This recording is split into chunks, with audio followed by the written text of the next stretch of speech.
There you go. I can hear the sound of Io.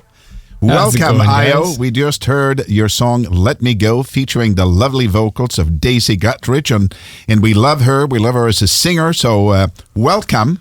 Thank you, Eagle. Thanks for having me. Oh, yeah, my pleasure, my friend. So how did you hook up with Daisy?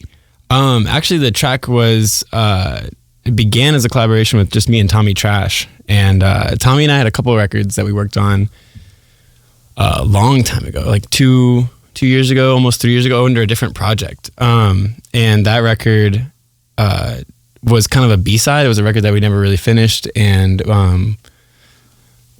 was supposed to go out with Oxygen. It was going to be the B-side of Oxygen, which also had Daisy Guttridge on it as well. Okay.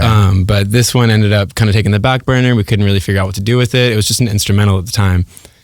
So, eventually revisited it. Actually, it's funny. So Emily in the back here. Hello, Emily. Hey, Emily.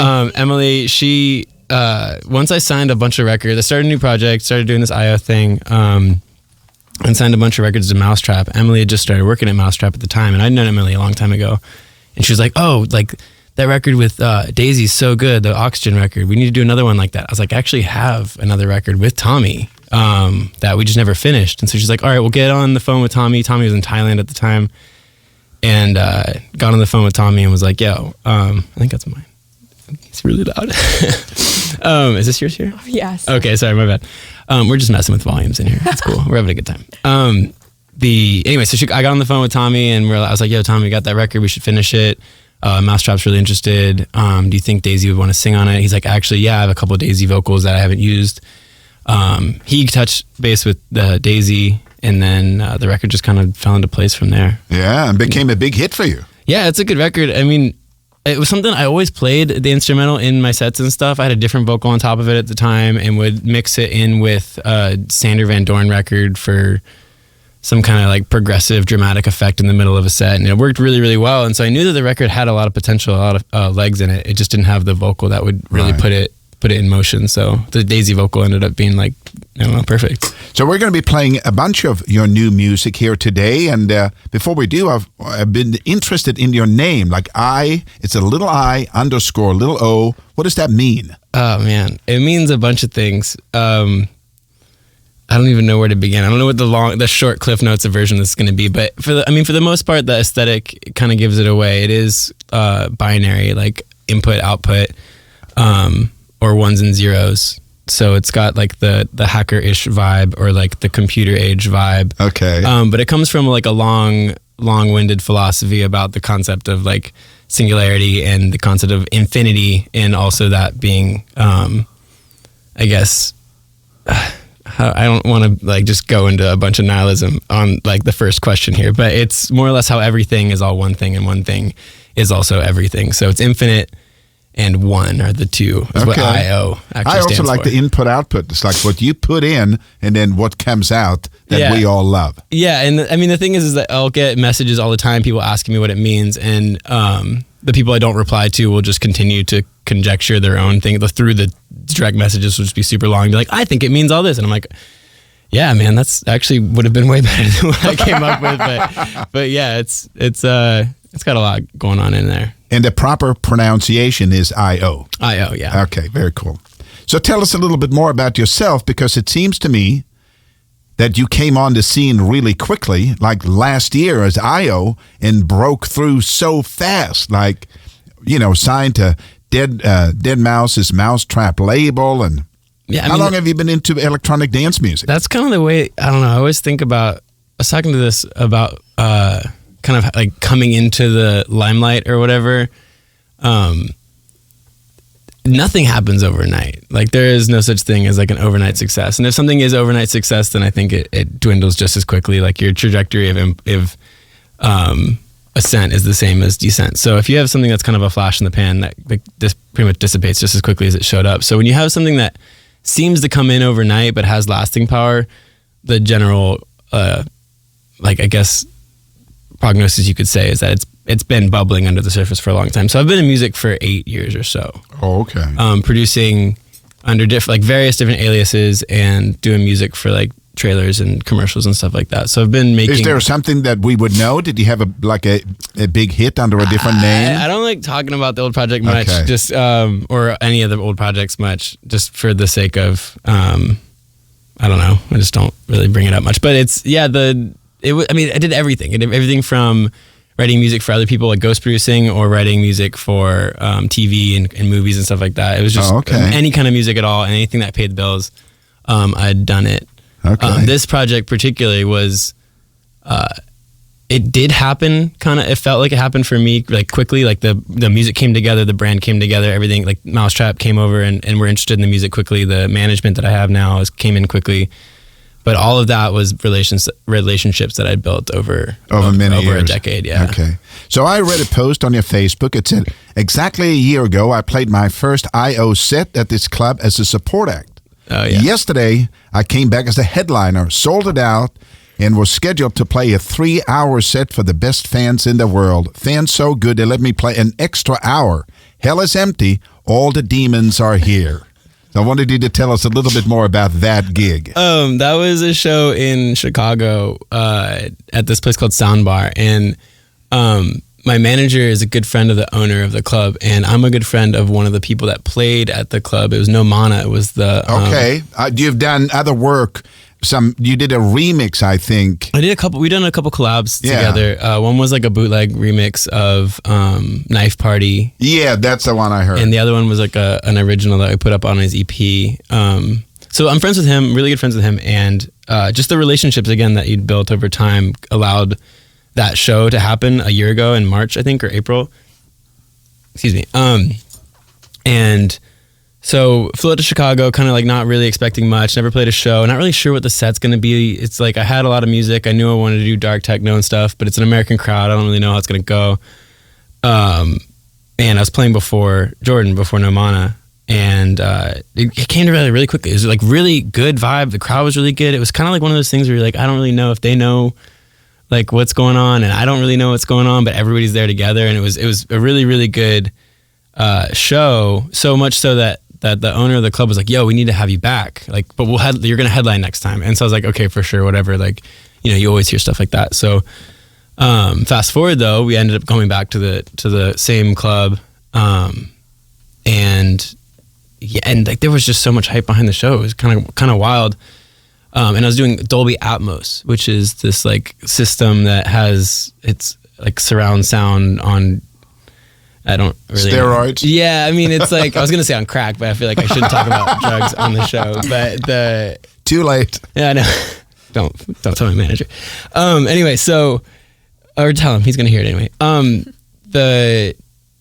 I had that that was like the vibe. I was like, okay, you're going in and do this Dolby thing. That's kind of what this club is about. And so after the first like 30 minutes, I switched over to doing a stereo set because there's some technical difficulties, and I was like, all right, whatever. But the crowd, like from that moment, it just became such like a fervent like atmosphere that like after 3 hours, like I'm pretty tired, but I'm like, yo, we could keep going. I didn't say anything, but the club owner came over and he had a whole box of pizza and was like, yo, you want to go for another hour? And I was like, oh my God, like we're reading my mind. Yeah. So, that was such a wild experience. That tweet that I made was like right after I was obviously like very like high off of the show and was like super like energized by the crowd and stuff. So I was like super duper stoked, and it felt like we had like a real movement going on. It felt like kind of like a turning of a page. Like, oh, we could sell out a club, and not only sell out the club, but push it, like sell out the club until after hours, like keep everybody there until 4 or 5. I don't know how late it was. It was something really like 4 or 5 in the morning. Which is something that I had not experienced personally in my own project, and not like very often in recent times with club shows with anybody I've seen. So something that was really, really cool to experience myself. So would you describe your music as dark techno? If I say yes, I'm going to get crucified on the internet by all the techno snobs. But yeah, I mean, for the most part, the music that I put out kind of bands several genres together. It's kind of like somewhere between super warehouse, dark techno, and like trance you'd hear in like the 90s, you know what I mean? Like you have a lot of like melodic elements and stuff in there, but it all comes back around to just like a groove or like a beat. And the sets that I play are super dark techno. Like even the techno snobs won't crucify me for saying that, because like there's people like Thomas Shoemaker and like Amelie Lenz, and we'll play Adam Beyer and stuff like that, like prominently known techno DJs, and we'll like that's what the set is gonna feel like. Right. The music that's output fits in with it as well. That I put out, it fits into those sets as well. But I think it's hard for me to classify specifically what I make, but I think the sets kind of speak for themselves. Okay. We're going to be playing another song right now. This is maybe the lead-off track of your new EP. It's called No Sleep. Yeah. And what can you tell us about this song, and who's the voice on this song? Man, this song actually kind of has a little bit of a nostalgia factor. Under my old project, we could talk about the old project now. Go ahead, my friend. The first track I ever put out under a different alias was called No Sleep, and it used this vocal, and it's just a sample pack. It was like a pack I found on the internet, like from a friend who like sent it to me or something like that, and it was just a good vocal. And you actually know Static Revenger, right? Yes. Yeah, so I was very close with him, and we were putting out music and stuff together, and that particular record was like a good one, you know what I mean? And so when I came back as a new project and I was working on this particular record, it was just an instrumental again. I was like, man, it needs a vocal. And for some reason, Static popped into my head, and I was like, oh man, that record, that No Sleep record, that was sick. So I just brought the vocal back and changed it up a bit, made it like pitched it differently, and it's a different record now, but it's definitely a revisit. It kind of comes full circle. So, okay. So that's shout No out Sleep. to Latroit and shout out to Dennis, right? Dennis, my guy, yeah. All right. Let's check it out. This is Io and No Sleep. Io and No Sleep from a brand new EP on Mousetrap Records called Death by Techno. Io is our special guest in the studio. We just found out that we have a common friend in Static Revenger, Latroit Dennis. That's great to hear. So how did you get signed to Deadmau5's label? And that's a long process. It started with me sending music a long time ago, a different project and different music and different label manager also at the time. Pretty much everything was different then. But it's funny because like a long time ago, before I even started sending music to them, I had tweeted at Deadmau5 one time. It was like, yeah, I remixed one of your songs. Whatever. And he replied, he's like, this is sick. I want to put it out, whatever. We never ended up putting it out, but it was like a short conversation, which led to a continued interest in wanting to release on his label. So I kept sending Mousetrap music, and I kept, and eventually the project evolved into a place where it made sense for the label. So I guess you could say that it was, again, a long relationship that eventually developed into putting music out on the label. And it's I could not have had a better home for it. Oh, absolutely. I think it's very important that you're on a label like that because it gives you instant respect, right? Well, yeah, there's like the watermark and stuff. You always have people that are looking for like a reason to take you seriously, and like the label Mousetrap gives you that specific respect, but also just the people that work at the label and how it's super fun. Like we're going to these festivals, we just played Ultra. We had the Mousetrap stage at Ultra, and we're doing the Mousetrap stage at EDC. And there's one at Creamfields, and every time we're all together, it's like, it's such a good vibe. The You're whole a family together. Yeah. And it's not just like, oh, I release music on this label. It's like, oh, these are my friends. And also like we happen to have a job together, which is pretty cool. That's right. Shout out to Emily. Yeah. So you're on tour right now. It's called the Techno Demons Tour. The Techno Demons Tour. Yeah. It doesn't sound that cool when you say it out loud. It's cool. Whatever. The Techno Demons Tour. Yeah, it's just a bunch of shows. But yeah, we're doing, it's kind of, the original series of dates for that tour kind of ended at wherever the last show was, Chicago, that sold out show that we're talking about. But we have a bunch of festival dates that are coming up, which you could argue is still part of the tour, but it's more or less like they're festivals. Okay, so you're going to be at EDC. So we got EDC. And so what do you have planned for that? And when you perform at EDC, are you performing with synthesizers and keyboards, or are you DJing on CDJs? How do you do that? I don't take myself that seriously. So I definitely just play on decks. There are 4 decks, though, and we have sometimes put 4 records on at the same time. But no, there's not really much of a live element. I kind of like to resort back to like original dance music vibes, where it's much more about creating like a journey or a vibe, like an actual like it's tough to do in an hour at a festival, but you look at people like Eric Prydz and like